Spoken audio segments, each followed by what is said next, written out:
আসসালামু আলাইকুম। আজ আমরা এমন একটি বিষয় নিয়ে কথা বলবো যা শুনলে আপনার গায়ের লোম খাড়া হয়ে যাবে। আমরা কি জানি আমাদের ঘরে থাকা জান্নাতের সাথে আমাদের সামান্য একটি খারাপ ব্যবহার আমাদের পুরো জীবনকে কতটা বিস্ময় করে তুলতে পারে? আজ ঈমানের মশালে আমরা শুনব মায়ের সাথে করা একটি ছোট কিন্তু তুচ্ছ ব্যবহারের এক ভয়াবহ পরিণতির গল্প। ভিডিওটি শেষ পর্যন্ত দেখুন, কারণ শেষের দিকে এমন কিছু তথ্য আছে যা আপনার জীবনের মোড় ঘুরিয়ে দিতে পারে। এটি না জানলে আপনার ইবাদত অপূর্ণ থেকে যেতে পারে। একটি কাল্পনিক চরিত্র আরিফের গল্প। সে শিক্ষিত, সচ্ছল, কিন্তু ব্যস্ততার অজুহাতে তার বৃদ্ধা মায়ের সাথে রুক্ষ ব্যবহার করে। একদিন মা শুধু এক গ্লাস পানি চেয়েছিলেন বা একটু সময় চেয়েছিলেন, আর আরিফ বিরক্ত হয়ে চিৎকার করে উঠেছিল। ডিটেলস: সেই রাতে মায়ের চোখে পানি, এবং সেই চোখের পানির ফলে আরিফের জীবনে নেমে আসা একের পর এক বিপদ, ব্যবসায় লস, অসুস্থতা বা মানসিক অশান্তি। গল্পটি তো শুনলেন, এবার চলুন দেখি আল্লাহ তাআলা পবিত্র কোরআনে কি বলেছেন। সূরা বানী ইসরাইলের ২৩ ও ২৪ নম্বর আয়াতে আল্লাহ স্পষ্ট করে বলেছেন, উফ শব্দটিও করো না। এখানে আয়াতের অর্থ এবং তাফসির সহজভাবে ব্যাখ্যা করুন। রাসূলুল্লাহ সাল্লাল্লাহু আলাইহি ওয়াসাল্লামের সেই হাদিসটি মনে করুন, যেখানে এক সাহাবী ৩ বার জিজ্ঞেস করেছিলেন, কার সেবা আগে করব? নবীজি ৩ বারই বলেছিলেন, তোমার মায়ের। হজরত উওয়াইস আল কারনী রাদিয়াল্লাহু আনহু মায়ের সেবার উজ্জ্বল নক্ষত্র। রাসূলুল্লাহ সাল্লাল্লাহু আলাইহি ওয়াসাল্লামের যুগে ইয়েমেনে একজন মানুষ ছিলেন যার নাম উওয়াইস আল কারনী। তিনি নবীজিকে পাগলের মতো ভালোবাসতেন, কিন্তু তার একটি বড় সীমাবদ্ধতা ছিল। ঘরে ছিল তার বৃদ্ধা ও অসুস্থ মা। মায়ের সেবা করার কারণে তিনি ইয়েমেন ছেড়ে মদিনায় গিয়ে নবীজির সাথে দেখা করার সুযোগ পাননি। নবীজি সাল্লাল্লাহু আলাইহি ওয়াসাল্লাম তার জীবদশায় সাহাবীদের বলেছিলেন, ইয়েমেন থেকে উওয়াইস নামের এক ব্যক্তি আসবেন। তার শরীরে একটি শ্বেত চিহ্ন থাকবে। সে যখন আসবে তোমরা তার কাছে দোয়া চেও, কারণ সে তার মায়ের এমন সেবা করেছে যে সেই যদি কোনো বিষয়ে আল্লাহর নামে কসম খায়, আল্লাহ তা পূরণ করে দেন। চিন্তা করুন, সাহাবীদের মতো শ্রেষ্ঠ মানুষ হওয়া সত্ত্বেও উমর এবং আলীকে নির্দেশ দেওয়া হয়েছিল উওয়াইসের কাছে দোয়া চাইতে। নবীজির ইন্তেকালের পর উমর যখন খলিফা, তখন ইয়েমেন থেকে আসা হাজিদের কাফেলায় তিনি উওয়াইসকে খুঁজে পান। উমর তাকে জিজ্ঞাসা করলেন, আপনি কি সেই ব্যক্তি যার মা ছিলেন এবং আপনি তার সেবা করেছেন? ওয়াইস বললেন, হ্যাঁ। উমর তখন তার কাছে দোয়া চাইলেন।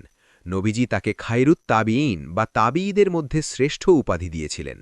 শুধু মায়ের সেবার কারণে তিনি সাহাবী না হয়েও ইসলামের ইতিহাসে এক অনন্য মর্যাদার অধিকারী হয়েছেন।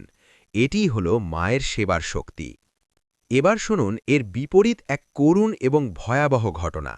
নবীজি সাল্লাল্লাহু আলাইহি ওয়াসাল্লামের যুগে আলকামা নামে এক যুবক সাহাবী ছিলেন। তিনি খুব ইবাদতগুজার ছিলেন, কিন্তু মৃত্যুর সময় যখন তিনি শয্যাশায়ী, তখন এক অদ্ভুত ঘটনা ঘটল। উপস্থিত সাহাবীরা বারবার তাকে লা ইলাহা ইল্লাল্লাহ পড়ার তাগিদ দিচ্ছিলেন, কিন্তু আলকামার জবান দিয়ে কালিমা বের হচ্ছিল না। তার জিহ্বা যেন আটকে গিয়েছিল। খবরটি নবীজির কাছে পৌঁছালে তিনি খোঁজ নিলেন আলকামার মা-বাবা কি বেঁচে আছেন।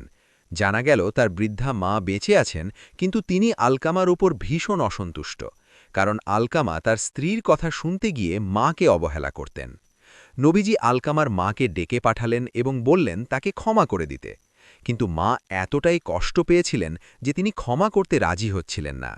তখন নবীজি সাহাবীদের নির্দেশ দিলেন, প্রচুর কাঠ জোগাড় করো, আমি আলকামাকে আগুনে পুড়িয়ে দেব, কারণ আল্লাহর কঠিন আযাবের চেয়ে আগুনের শাস্তি সহজ। মায়ের মন কেঁপে উঠল। তিনি চিৎকার করে বললেন, হে আল্লাহর রাসূল, আমার চোখের সামনে আমার সন্তানকে আগুনে পোড়াবেন? আমি তাকে ক্ষমা করে দিলাম। মা ক্ষমা করার সাথে সাথে অলৌকিকভাবে আলকামার জিহ্বা খুলে গেল এবং তিনি শান্তিতে কালিমা পড়ে মৃত্যুবরণ করলেন। এই ঘটনা আমাদের শেখায়, আপনি যতই নামাজ পড়েন বা ইবাদত করেন না কেন, মায়ের মনে কষ্ট দিলে আপনার জান্নাতের পথ চিরতরে বন্ধ হয়ে যেতে পারে। প্রিয় দর্শক, এই দুটি ঘটনা আমাদের চোখে আঙুল দিয়ে দেখিয়ে দেয়, মা হচ্ছেন দুনিয়া ও আখেরাতের চাবিকাঠি। একদিকে উওয়াইস আল কারনী মায়ের সেবায় আকাশচুম্বী মর্যাদা পেলেন, অন্যদিকে আলকামা রাদিয়াল্লাহু আনহু ইবাদত করার পরেও প্রায় ধ্বংসের মুখে পড়েছিলেন। বন্ধুরা, আমাদের মা হয়তো সবসময় সব বোঝেন না, হয়তো বারবার একই কথা বলেন, কিন্তু মনে রাখবেন, আপনি যখন ছোট ছিলেন আপনিও হাজারবার একই ভুল করতেন। মা কিন্তু বিরক্ত হননি। যাদের মা বেঁচে আছেন আজই গিয়ে তার কাছে মাফ চান, আর যাদের মা নেই তাদের জন্য দোয়া করুন। রব্বির হামহুমা কামা রব্বায়ানি সগীরা, রব্বির হামহুমা কামা রব্বায়ানি সগীরা। সবাই মন থেকে বলুন আমিন। অশ্রুসিক্ত হৃদয়ে কমেন্টে লিখুন, মা তুমি আমার জান্নাত। প্রিয় ইমানদার ভাই ও বোনেরা, আজকের ভিডিওর কোন পয়েন্টটি আপনি আজ থেকেই নিজের জীবনে প্রয়োগ করবেন আমাদের কমেন্টে লিখে জানান। এই ভিডিওটি আপনার জীবনে সামান্য পরিবর্তন আনলেও আমাদের প্রচেষ্টা সার্থক। ঈমানের মশাল চ্যানেলটি সাবস্ক্রাইব করে আমাদের সাথে থাকুন। আল্লাহ আমাদের সবাইকে হিকমত দান করুন। আমিন।